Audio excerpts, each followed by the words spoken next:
Hi friends. അപ്പോൾ തമിഴകത്തിൻ്റെ ദളപതി ഇനി അവിടുത്തെ മുതലമൈച്ചറാണ്. ഇന്ന് രാവിലെ സത്യപ്രതിജ്ഞ ചെയ്തു. അപ്പോൾ രണ്ട് വാക്ക് അതിനെക്കുറിച്ച് സംസാരിക്കണമെന്ന് തോന്നി. എന്താ പറയുക, ഒരു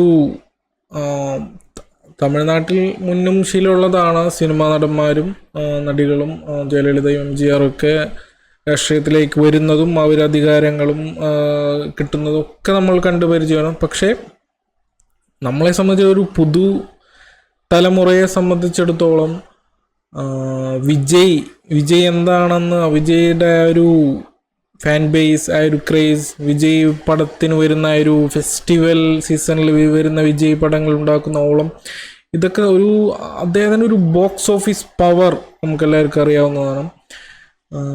അപ്പോൾ ആ ഒരു മനുഷ്യൻ തൻ്റെ സിനിമ വിട്ട് രാഷ്ട്രീയത്തിലേക്ക് പോകുമ്പോൾ ഞാനടക്കമുള്ള ആളുകൾ, ഞാനും വിചാരിച്ചിരുന്നെന്ന് വെച്ച് കഴിഞ്ഞാൽ രാഷ്ട്രീയത്തിലേക്ക് ഒന്ന് ഇറങ്ങി നോക്കി അവിടെ ചിലപ്പോൾ എന്തെങ്കിലും ഒരു പ്രതിസന്ധി ഘട്ടങ്ങളിലേക്ക് അദ്ദേഹം തിരിച്ചു വരും എന്ന രീതിയിലുള്ള, ഞാനും അങ്ങനെ തന്നെയാണ് വിചാരിച്ചിരുന്നത്. പക്ഷേ എല്ലാ പ്രതീക്ഷയും എന്ന് പറഞ്ഞു കഴിഞ്ഞാൽ മെയിനായിട്ട് ഞാൻ പറയുന്നൊരു കാര്യം എന്ന് വെച്ച് കഴിഞ്ഞാലും, ഇലക്ഷൻ ഉണ്ടായിരുന്നു. ഞാൻ പോലും വിചാരിച്ചിരുന്നത് എന്താണ്, അവരൊരു 18 to 18 to 30 ഒരു സീറ്റിൽ ഒതുങ്ങും. അങ്ങനെ ഒരു പ്രതിപക്ഷ പാർട്ടിയായിട്ട് 2031 ഒരു CM എന്ന രീതിയിലേക്കൊക്കെ ഉള്ളൊരു പവറിലേക്ക് വിജയ് വരിക. ഈ ഒരു കൺസിസ്റ്റൻസിൽ ഇങ്ങനെ പോയി 2031 അധികാരം കിട്ടുമായിരിക്കും, അങ്ങനെയൊക്കെയാണ് ഞാൻ വിചാരിച്ചിരുന്നത്. പക്ഷേ എല്ലാ പ്രതീക്ഷകളെയും തകിടം മറിച്ചുകൊണ്ട് 100ൽ പരം സീറ്റുകൾ നേടുകയും അദ്ദേഹം CM ആവുകയും ചെയ്തിരിക്കുന്നു.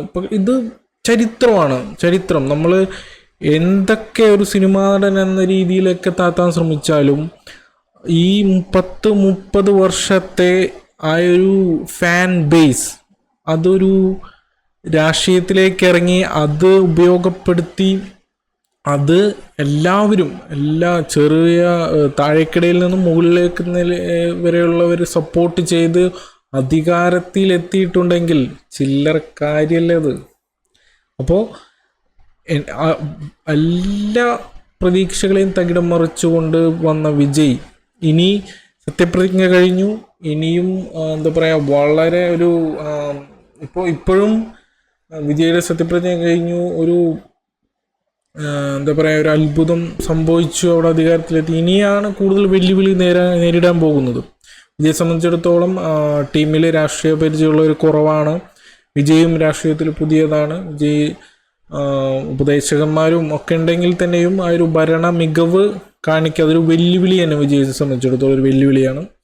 അപ്പോൾ നമുക്ക് നോക്കാം എങ്ങനെയാണ് വിജയ് എന്ന താരത്തിൽ നിന്നും പൊളിറ്റീഷ്യനിലേക്ക് വരുമ്പോൾ, ഒരു ലീഡർ ആയി വരുമ്പോൾ എങ്ങനെയാണ് വിജയ് ഇനി വരും ദിവസങ്ങളിൽ തമിഴ്നാടിനെ കൊണ്ടുപോകുന്നത് നമുക്ക് നോക്കാം. പല രാഷ്ട്രീയ സമവാക്യങ്ങളെയും തിരുത്തിക്കുറിച്ചുകൊണ്ടാണ് വിജയ് അധികാരത്തിലെത്തിയിരിക്കുന്നത്. പല ഇടതുപക്ഷ പാർട്ടികളുടെ സപ്പോർട്ടും ഒക്കെയുണ്ട്.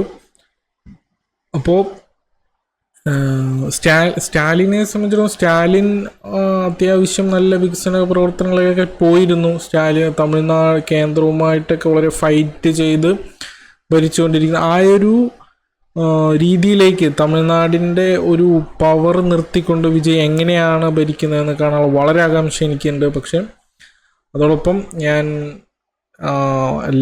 എന്താ പറയുക, ബെസ്റ്റ് വിഷസ് ഫോർ വിജയ്. എന്താ പറയുക, നമുക്കൊരു പുള്ളിയെ ഇനി ഒരു ബിഗ് സ്ക്രീനിൽ കാണാൻ കഴിയില്ല എന്നൊരു സങ്കടം ഉണ്ടെങ്കിലും ഒരു CM എന്ന രീതിയിൽ മാറ്റം വരുമ്പോൾ ആരായാലും നമ്മൾ ഇനി എന്തെങ്കിലുമൊക്കെ നടക്കും എന്നുള്ളൊരു പ്രതീക്ഷയുണ്ടല്ലോ. അപ്പോൾ all the best for Vijay and his team TVK.